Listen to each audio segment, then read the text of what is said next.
Bonjour à tous, voici le bulletin de Météo 2.0 en ce 15 décembre 2012.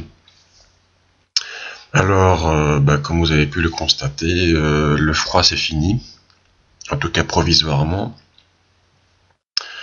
et de manière assez brutale, hein, et on voit bien sur la carte de ce samedi à 1h du matin, donc heure GMT, que les dépressions ont repris leur droit sur l'Atlantique. C'est d'ailleurs une structure assez impressionnante, on voit assez elliptique et très allongée, donc avec ici un véritable rail atlantique qui s'étire depuis Terre-Neuve jusqu'au Danemark en fait. Et donc tout en longueur, c'est assez impressionnant. Et évidemment, dans ce contexte-là, eh bien, la douceur prime. Alors j'ai dit provisoirement pour le froid, alors il n'y a aucune certitude évidemment, et en fait les probabilités que ce temps doux continue jusqu'à Noël et même peut-être au-delà sont assez élevées, mais il faut malgré tout surveiller les développements, et c'est un petit peu la raison de ce bulletin.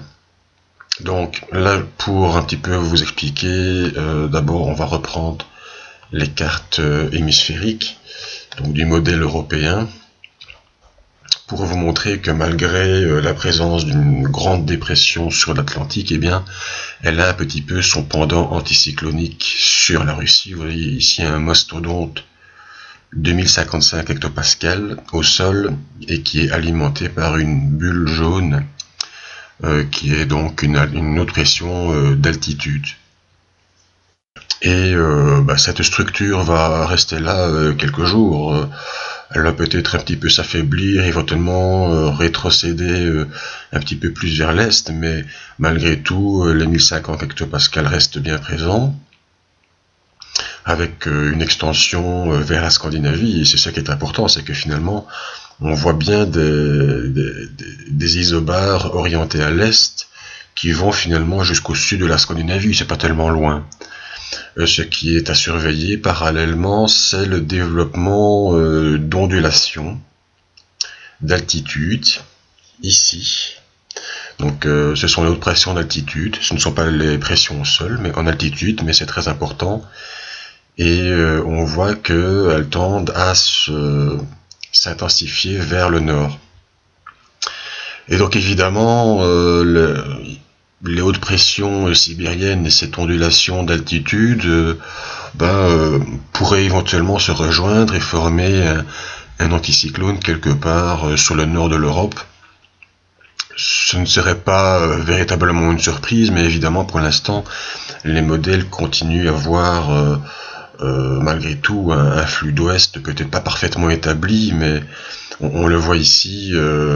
Donc pour le 23 décembre, 2 jours avant Noël, on voit un flux d'ouest. Mais c'est vrai que ici, il y a un anticyclone centré plus ou moins sur Saint-Pétersbourg qui bloque. Donc, c'est à surveiller et il suffirait de peu pour que finalement les dépressions ne puissent plus pénétrer sur le continent européen et que l'anticyclone russe gagne la partie.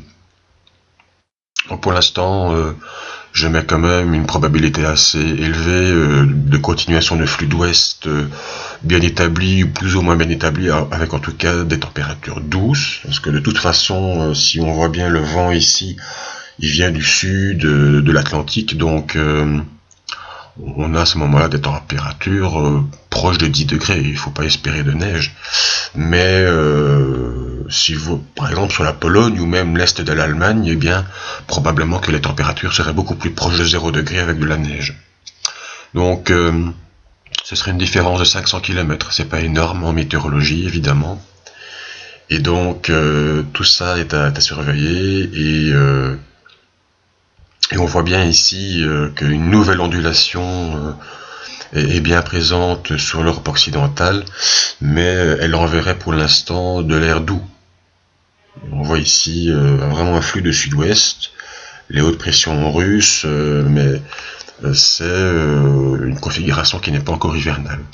Mais il suffirait donc que l'anticyclone qui est Donc RUF ici, et cette pulsion d'altitude se rejoignent pour éventuellement former un bloc ici, qui alors permettrait à ce vent d'est de s'organiser jusqu'à nos régions.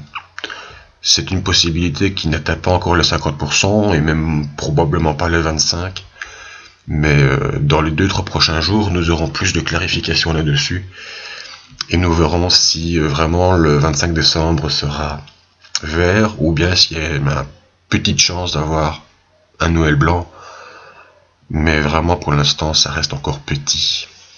Voilà.